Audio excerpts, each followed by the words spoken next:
Welcome back to Nerd Wars, and you guessed it, Disney Star Wars has somehow gotten even woker than the Acolyte.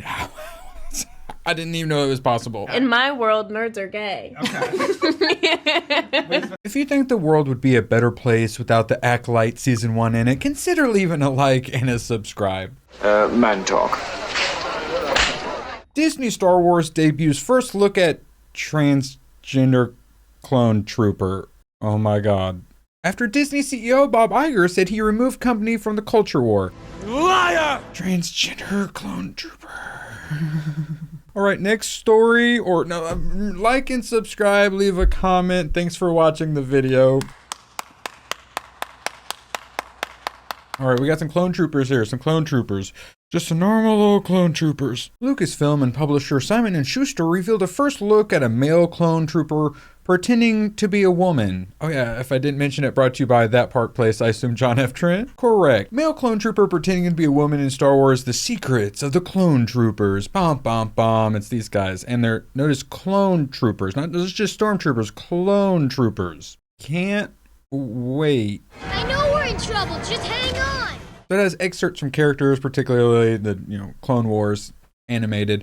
Clone Trooper Rex writes an in-universe account for the Clone Troopers, describes Sister. Quote, when one of our kind expressed her gender identity differently than her fellow troopers, she featured she'd have to hide who she truly was inside. Is that correct? She featured? Alright, I didn't screw up the sentence. Fortunately, her brothers in the 7th Sky Corps gave her the name Sister as a constant reminder that she belonged. Clone troopers.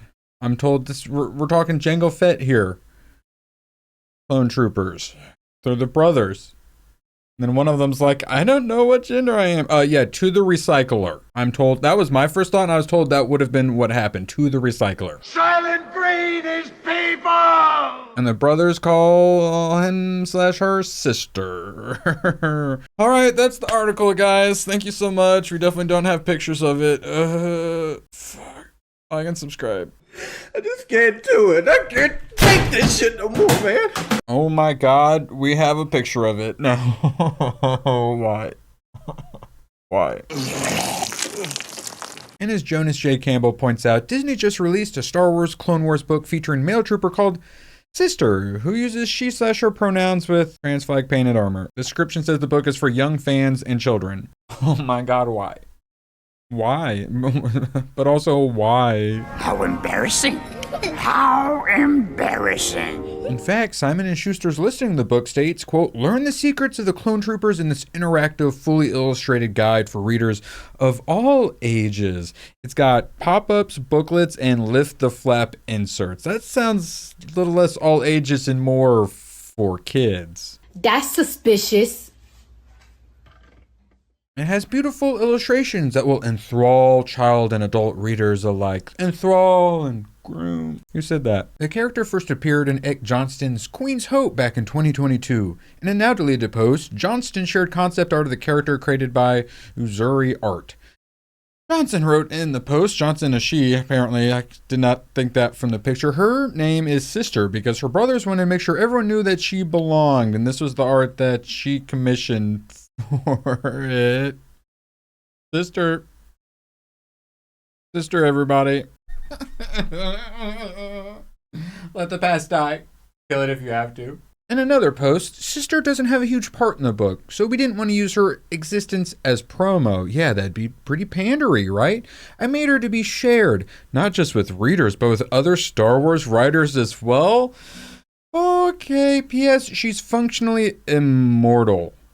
Plot armor that makes Darth Maul look like a pushover. We have Mary Sue. We have Marty Stew. What the Marty Stupid? And of course, the Lucasfilm Story Group approves and gave some notes of the first draft. Was wondering if you could make T-Po a trans character instead. And I thought about it for 10 seconds, like, no, I can't. It's not like flipping a switch in this case. And then I was like, but you did ask for another Anakin scene, so what if I just gave you a trans character in addition to T-Po? We'll just throw one in for funsies. Do it. And Sister was an idea that had been floating around for a couple months at that point, and I knew that it was going to be a short scene.